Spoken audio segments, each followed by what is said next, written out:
Informasi selanjutnya, saudara, calon jemaah haji asal Kabupaten Aceh Besar mulai melakukan pengambilan buku manasik haji sebagai panduan perjalanan ibadah haji nantinya.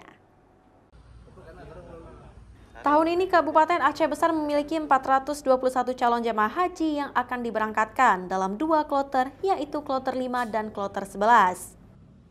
Pembagian ini dikarenakan tidak cukupnya ketersediaan seat pesawat untuk sekali penerbangan. Tahapan haji untuk para calon jemaah haji saat ini terus dilakukan, mulai dari pengambilan buku manasik bimbingan berhaji di kantor perwakilan Kemenak Aceh Besar di Pocut Baren, Banda Aceh. Pekan depan dikarenakan seluruh jemaah sudah mendapatkan koper untuk persiapan keberangkatan.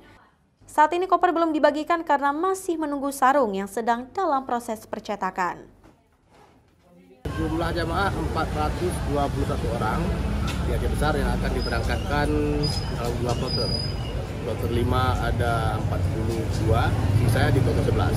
Yang tua ada 2 orang, itu umurnya 96 tahun, hampir 1 abad kita tua. Namun secara istilah beliau layak berangkat dan secara kasat mata kita masih sehat.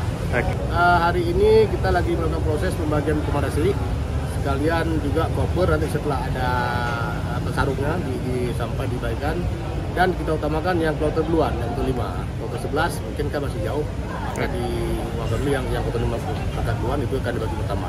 Aceh sendiri masuk ke dalam gelombang kedua keberangkatan haji, di mana kloter pertama akan masuk asrama pada tanggal 17 Mei dan akan terbang pada tanggal 18 Mei melalui Bandara Sultan Iskandar Muda, Blang Bintang, Aceh Besar.